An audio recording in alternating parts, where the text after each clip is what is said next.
Muy buenas tardes, mis queridos hermanos y amigos. Les habla su amigo y pastor Alberto Alvarado Noa, del Ministerio Justicia de Dios en Cristo. Esta vez me dirijo a ustedes con un tema muy interesante y, como siempre, muy controversial. Se titula La justicia de Dios es Jesucristo. Y vamos a comentar algunos de los más importantes versículos bíblicos que presuponen esta justicia. Nos referimos a Romanos 3:22, donde dice Romanos 3:22 al 25. Pero ahora, aparte de la ley, se ha manifestado la justicia de Dios, testificada por la misma ley y por los profetas, la justicia de Dios por medio de la fe en Jesucristo para todos los que creen en Él. Muy importante estos versículos bíblicos, porque nos indican que Dios ha impartido su justicia. En el Antiguo Testamento, la ley era la forma en cómo Dios procedía para castigar o recompensar, castigar a los que cometían pecados y recompensar a los que obedecían la ley de Dios. Pero era una ley casi imposible de poder cumplir por causa de nuestra propia naturaleza, una naturaleza débil, una naturaleza donde el pecado se ha apropiado de todas nuestras fuerzas. Y por esa razón, Dios tiene que mandar a un sustituto, a un representante nuestro. Pablo lo llama el segundo Adán. ¿Por qué el segundo Adán? Porque el primero también era un representante y sustituto.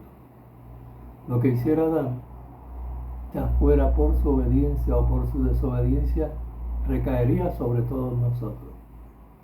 Así que, como Adán no pudo, por alguna razón que hemos explicado anteriormente, obedecer la ley de Dios, entonces el segundo representante tiene que hacerlo. No hay forma de poder llegar a Dios si no es a través de Jesucristo.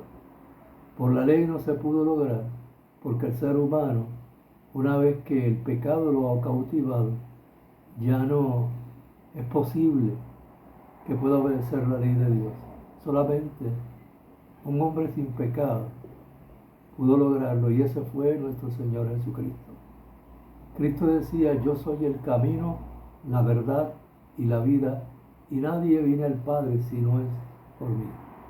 Eso elimina cualquier forma de querer acercarse a Dios que no sea por medio de Jesucristo. Aquellos que echan a un lado la salvación en Cristo realmente están rechazando el plan de Dios y la única manera de poder acercarse al Padre. Esto es algo que la Biblia una y otra vez nos enseña, y no hay, repito, ninguna otra forma de poder llegar a Dios si no es a través de Jesucristo. Pablo lo comprueba en otro de estos bíblicos, porque dice que en 2 Corintios 5:21, al que no conoció pecado, por nosotros lo hizo pecado, para que nosotros fuésemos hechos justicia de Dios en él. Cristo era el único que no tenía pecado. Por lo tanto, pudo obedecer la ley de Dios sin los resabios de la carne, sin los impedimentos de su propia naturaleza.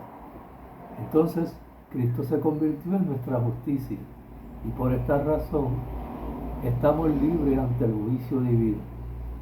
En Romanos 1:17 es mucho más clara ahí, cuando dice: porque en el Evangelio, o sea, por causa de la obra realizada por Jesucristo a nuestro favor, la justicia de Dios, que es Jesucristo, se revela por fe y para fe, como está escrito: mas el justo por la fe vivirá. en el Evangelio, o sea, en la obra, repito, realizada por Jesucristo, la justicia de Dios se revela por fe. Nosotros alcanzamos esa justicia por medio de la fe. Para la fe significa para vivir para Él, como está escrito, mas el justo por la fe vivirá. Repito, no hay otra manera de poder allegarnos a Dios mediante la fe en la obra realizada por Jesucristo, no solamente en la cruz, sino desde el principio, desde su niñez, cuando nos representaba y sustituía, cumpliendo con todos los requisitos de la ley que Dios demandaba. ¿Por qué Dios tuvo que hacer esto? Por causa de su propia justicia. Dios no puede tener en cuenta el pecado y por eso establece la gracia, pero tampoco puede dejar sin castigar el pecado. Así que Cristo Jesús asume nuestra posición ante Dios y por esta razón es que muere en la cruz del Calvario. Dios te bendiga, Dios te guarde y recuerda, no hay otra forma de acercarse a Dios, ni Buda, ni Mahoma, ni ninguna otra cosa, ningún otro ser humano o extrahumano puede sustituirnos ante Dios, solamente hoy, el Señor Jesucristo. Dios te bendiga y te guarde, y espero que hayas comprendido esto que he intentado decir.